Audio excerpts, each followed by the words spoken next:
जय माता दी। नमस्कार मेरे प्रिय भाई बहनों।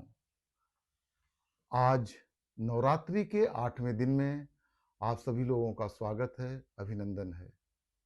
मैं घनश्याम पांडे। आप देख रहे हैं मेरा YouTube चैनल BNK वैदिक विजडम स्टोरी। इस चैनल पर आप सभी लोगों का स्वागत है, अभिनंदन है और नमन है।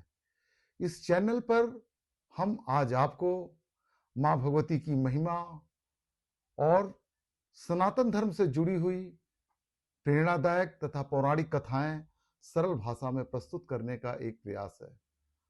अगर आपको सनातन धर्म से जुड़ी हुई कहानियां, पौराणिक कथाएं में रुचि है तो इस चैनल को सब्सक्राइब कीजिए, लाइक कीजिए और वीडियो को शेयर कीजिए। आइए अब हम मां भगवती की चर्चा प्रारंभ करते हैं। जय माता की। जय माता दी। नवरात्रि में दुर्गाष्टमी का विशेष महत्व इसलिए भी है क्योंकि वह दिवस है जब भगवान शंकर के सांसारिक स्वरूप महालक्ष्मी के साथ संयोग हुआ था। जहां जीवन में लक्ष्मी है वहां शक्तियां अपने आप सरल हो जाती हैं। इसलिए कहा गया है, जहां लक्ष्मी है वहां शिव है और जहां शिव वहां लक्ष्मी है। लक्ष्मी का तात्पर्य केवल आर्थिक अनुकूलता ही नहीं, वर्ण लक्ष्मी का तात्पर्य पद, मान, मर्यादा, सुरक्षा, सुख, अनुकूलता, सौंदर्य आदि है। शास्त्रों ने भले ही लक्ष्मी का योग भगवान विष्णु से बताया है, लेकिन वास्तव में भगवान शंकर का योग भगवती दुर्गा के अष्टम स्वरूप महालक्ष्मी से बना है। इसलिए भगवान सदाशिव को देवों में देव महादेव कहा गया है, जिन्होंने प्रसन्न होकर कुबेर को देवताओं का कोषाध्यक्ष बना दिया, रावण को स्वर्ण लंका दे दी। दाता वही कहलाता है जिसके पास लक्ष्मी का संपूर्ण साम्राज्य अधीन हो। हम आदिशक्ति मां लक्ष्मी के अधीन न होकर मां लक्ष्मी को हम स्वयं अपने अधीन कर सकें, इसलिए नवरात्र के अष्टम दिवस में यज्ञ, होम, हवन, साधना आदि महालक्ष्मी तथा पूर्ण वैभव की पूर्ण प्राप्ति के लिए ही की जाती है। लक्ष्मी साधना का यह सर्वश्रेष्ठ मुहूर्त दिवस है। नवरात्रि की अष्टमी तिथि को मां महागौरी की पूजा की जाती है। मान्यता है कि मां महागौरी की विधि विधान से पूजा करने वाला भक्तों के सारे बिगड़े काम बन जाते हैं। साथ ही सभी प्रकार के रोगों से भी मुक्ति मिलती है। यहां मां दुर्गा के सबसे शांत, सौम्य तथा करुणामयी रूपों में से एक हैं। पौराणिक कथाओं के अनुसार जब मां पार्वती ने भगवान शिव को पति स्वरूप पाने के संकल्प लिया तो उन्होंने कठोर तपस्या का मार्ग अपनाया। इस दौरान उन्हें गर्मी, सर्दी, वर्षा और काल के अन्य प्रकोपों का सामना करना पड़ा।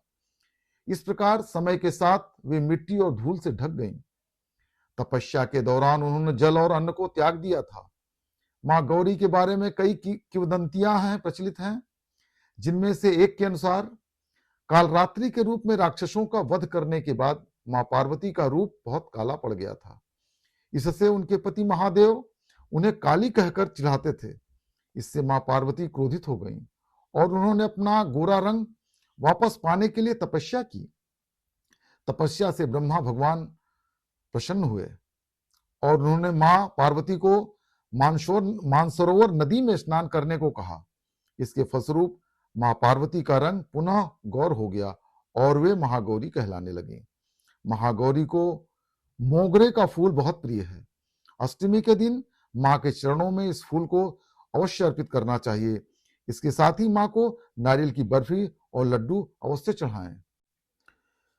मां महागौरी के कुछ मंत्र हैं जो आपके सामने मैं प्रस्तुत कर रहा हूं। पहला मंत्र है ओम श्री क्लीं ह्रीं वरदाई नमः। ओम श्रीं क्लीं ह्रीं वरदाई नमः।